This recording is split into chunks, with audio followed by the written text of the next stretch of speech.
In today's video, I'm going to be giving you my tips on how to find an apartment in Los Angeles.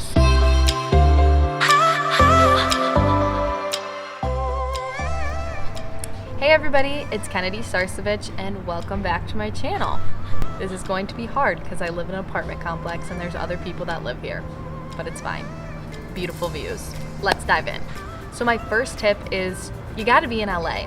If you're moving from the other side of the country like I did, my best advice is to rent an Airbnb or do a little couch hopping like I know some people who have done while you can look for apartments. Because really things here move so fast, it's not gonna take you forever to find an apartment because there are so many options. You just have to pick like a weekend where you're gonna spend the entire day looking at multiple apartments. So that leads me into the next tip, which is be ready to apply for an apartment. If you feel like there's a chance that you could live there, that you really like it, and it has the majority of the things on your checklist checked off, then fill out the application while you're there. Housing in Los Angeles is super competitive, and a lot of the times that we looked at apartments, there was multiple people looking at the same exact apartment and applying for it at the same time as you. So be ready to fill out that application. Which leads me to the next tip, which is know your credit score. It's super important for you to either have proof or to just know it off at the top of your head and make sure that the person that you're giving your application knows you have a good credit score and that you're really serious about finding this apartment. And if you don't know your credit score, I just use creditkarma.com. It's literally free and you don't get points docked for looking at it.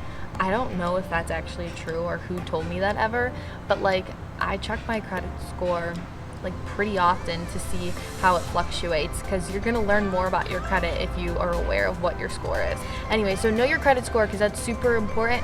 The higher credit score you have, the more likely you are to get the apartment. So that's something to consider as well. Know your credit score. Tell the person that's touring like, oh yeah, I've got a good credit score, because then they're automatically gonna be like, okay, we're gonna want these people to live here. We like them because they have a good credit score.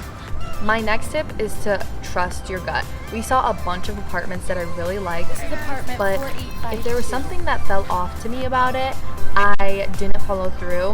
When we found our apartment, I knew the second I walked in. I loved it so much. I didn't even have to hesitate. I knew that we needed to fill out the application as soon as possible.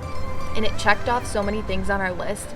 It made me feel so comfortable and it felt so safe. There was nothing that was sketchy about it, and it made me feel really confident about living there and filling out the application, and lucky enough it worked out. So trust that gut feeling. If you're at a place that checks off everything on your list, but the neighborhood makes you feel a little uneasy, it's probably not the best place to be. Which reminds me, the two websites I used to find the apartments were apartments.com and Zillow, and basically you just go on there and you reach out to the people. A lot of the times they're gonna call you, and it's super nerve-wracking to call people to set up an appointment.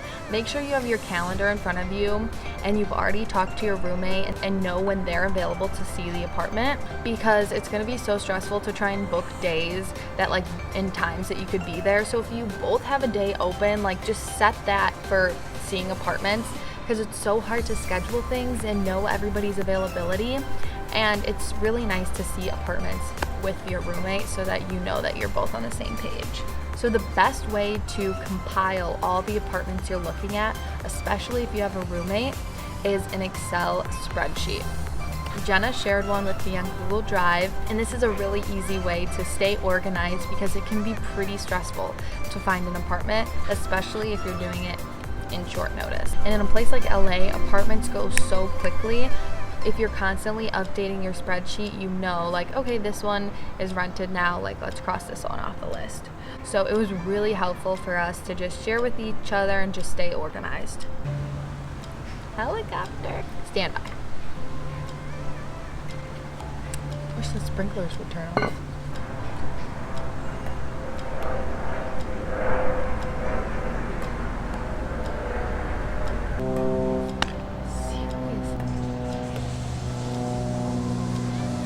Literally at the top of my list.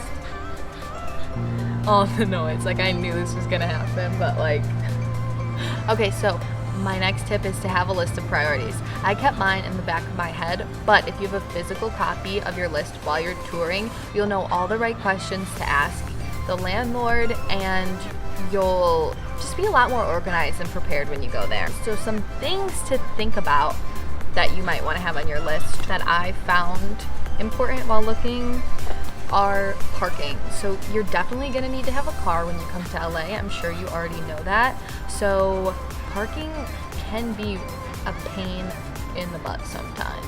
The last thing that you want when you get home from work is to have to spend an hour looking for a parking spot, or if you're in a neighborhood that doesn't have a lot of light on the streets and you have to park really far away, are you going to feel comfortable walking from your car to your apartment late at night? So those are things you definitely want to consider, and parking was literally on the top of my list. We drove around all the apartments, and while we were looking, we were constantly checking out, like, how hard would it be to find a parking spot here. Lucky for us, it's a residential area, so there's a ton of homes and you can park right out front of the homes, and it's pretty easy to find parking for us. And it's a safe neighborhood, so if I did have to walk far, I would honestly feel fine. So the number thing on my list is safety. I did not want to live anywhere where I didn't feel comfortable, I didn't feel safe, especially because I knew I was going to have to be parking on the street more than likely. So that should be the top of your list, and this goes back to the other tip, trust your gut. If you don't feel comfortable in the neighborhood, you do not want to live there. If you need to go back to the apartment when it's dark out, that's probably a good idea, because some things look fine during the day, but at night it's sketchy. So definitely check out the apartment when it's late at night, because then you're really gonna know. How bad is traffic on the street? So this is another thing that I like to think about while I was going to the place. Be aware of like what time you're going to the apartment and if it's busy when you'll be leaving for work. Another thing to consider is laundry. It's really fine to find apartments here with laundry in unit, which kind of sucks. But definitely always check out the laundry in an apartment, because, you know, a lot of times I do my laundry at night, and if it's in some creepy basement, like, you're not going to want to do that. But it's not that hard to do laundry here, and because it's such a safe complex, I feel super comfortable. Also, another thing to ask is, how much does the laundry cost? Laundry can add up, so it's definitely something to consider. Our laundry, I believe it's $150 for the washer, or no, $175 for the washer and $150. It's not that big of a deal. It's way more expensive at a laundromat, so. Luckily, I'm so excited, our bedrooms. The next thing to consider is AC units, heaters, fans throughout the apartment. It's Los Angeles, so it gets hot. You need AC. I'm so blessed that our apartment has ceiling fans in the bedroom. Luckily, we were able to put in our own AC unit because only one of the bedrooms had an AC unit, and I knew I was gonna need one. Another thing, which is like so random, but you absolutely have to think about, is not a lot of apartments come with refrigerators in Los Angeles. So my best friend Austin just moved into her new place, and she had to find a refrigerator on the Facebook market and then had to pay somebody to deliver it for her, because like, how the heck are you supposed to get a fridge delivered? Like, you can't do that yourself. Luckily for us, the people who were leaving offered to sell us the refrigerator. If the people who live there before you are offering to sell you the refrigerator, do not take the number they gave you and just pay it right off the bat. Try and negotiate, because odds are they don't want to move a refrigerator, so they'll probably give you it for a cheaper price. That's how we got ours for so cheap. I think I got it for like $75. Hang on, plane overhead. This is it. This is literally the last thing I just needed to say it.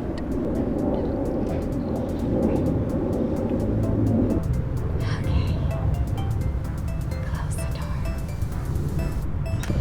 Thank you. Another thing to consider, if you're fresh out of college like me, this is for any apartments and co-signers, but not a lot of the places that we toured allow for co-signers. So that's why you definitely need to make sure you have your credit score. And if you're a student and if you have student loans, you definitely have a credit score. You can start building credit. So if you don't have a credit card, get one, because you credit score. So before you even apply for an apartment, go check out your credit score, get a credit card, start buying stuff, pay it off. We need to wrap this up. So those are all my tips for finding an apartment in Los Angeles. If you have any other questions, please comment below and I will help you out. Thank you for watching this video. Give it a thumbs up if you liked it or if you heard some helpful information, and subscribe to my channel. Thanks guys. Bye. Hold for sound. Another freaking helicopter. I don't understand.